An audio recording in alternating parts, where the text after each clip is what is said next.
Je vous rappelle, j'ai avec moi au studio docteur général Ibrahim Chokri, professeur de loi à l'Académie de la police. Alors, on retourne avec vous, docteur Ibrahim Chokri, et lorsqu'on parle des élections sénatoriales qui se sont déroulées il y a 2 jours à l'étranger et se déroulent actuellement en Égypte. Alors, comment est-ce que les bulletins de vote ont été transportés ou bien seront transportés de l'étranger vers l'Égypte?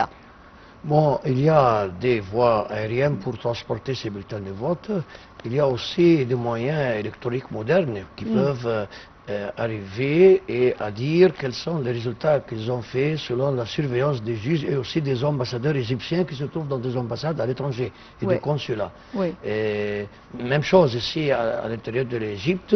Il y aura à la fin du 2e jour, le juge avec ses collaborateurs, ils vont faire réviser tous les bulletins qui se trouvent et ils vont diviser et partager selon les chiffres et les membres que chaque membre des élections a reçu comme des accords des Égyptiens, et il va aussi annoncer les résultats finaux.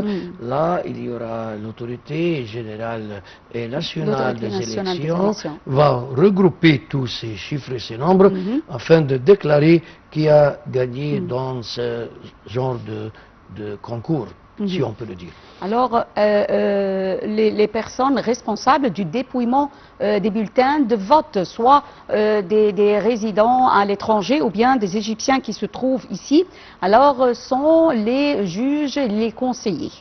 Oui, bien sûr. Donc, c'est une surveillance judiciaire dans toutes les étapes, dès le début jusqu'à la fin, afin que chacun soit confiant en soi-même, qu'il y a une sorte de justice totale et finale. Mais je voudrais aussi ajouter que la Constitution a insisté que le partage des chaises qui se trouvent à l'intérieur du Sénat, les quotas, oui, il y a des quotas. Il y a bien sûr un membre des élus qui doivent être pour ceux qui sont handicapés. Il y a aussi pour les Égyptiens à l'étranger, ils ont un nombre, un chiffre de participation. C'est nouveau ça, docteur? C'est nouveau après la révolution de 2011 et de 2013, vous avez vu, mais avant ça, l'âge des autres présidentielles, c'était pas comme ça la situation. Maintenant, nous vivons dans le nouvel gouvernement, vous voyez. Donc, il y a... Je pense que c'est depuis 2019. Oui, donc, bien puisque sûr, des amendements ont été faits par le président Abdel Fattah el-Sisi en 2019. Bien sûr, donc notre président a fait des étapes très intéressantes dans la vie des Égyptiens qui ont devenu dans l'histoire de l'Égypte, parce que tout ça, c'était pas avant lui. Exactement. Donc, heureusement que nous vivons ce temps-là où il y a la présence aussi de la femme, des handicapés, et aussi la présence des quotas, avec des quotas. Et des Égyptiens à l'étranger, et les jeunes, et même les partis politiques ont un quota, et l'individuel aussi a un quota. Donc, vous voyez, c'est un Sénat qui regroupe, c'est comme un choix pour tous les représentants de la population égyptienne.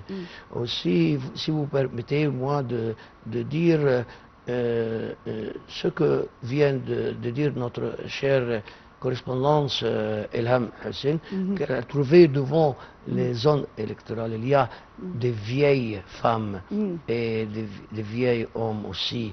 Il y a aussi des jeunes, il y a des femmes, des jeunes, des filles. Donc, il y a toute la société égyptienne. Vous voyez, donc ça prouve aussi que le peuple égyptien il a la conscience de connaître quelle est l'importance de ces élections. Et il a aussi l'esprit de participer. Et il insiste à présenter son vote, c'est-à-dire il connaît bien que sa voix est très intéressante ces jours-ci. Donc il ne va pas quitter son droit de faire le choix. Oui, l'appartenance, le sentiment, comme vous venez de dire, l'appartenance, le sentiment d'appartenance pour la patrie se trouve toujours dans les Égyptiens et se reflète actuellement dans les sénatoriales ou bien dans les élections présidentielles ou autres. On voit comment la vie politique a changé en Égypte. Ça, c'est très intéressant. Et si je vous demande la permission de parler d'un point très intéressant aussi, c'est que ces élections-là sont d'un point de vue international. Si on parle des relations internationales, tout le monde à l'étranger regarde et contrôle et révise. Il y a aussi des sociétés et des organes qui viennent ici pour regarder et pour voir ce qui se passe. Oui, tout ce qui se passe.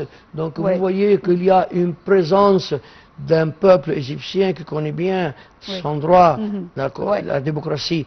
Si vous regardez autour de l'Égypte, même si on parle des voisins ou de la région arabe ou de la région du Moyen-Orient, on ne trouve pas ce qui se passe maintenant.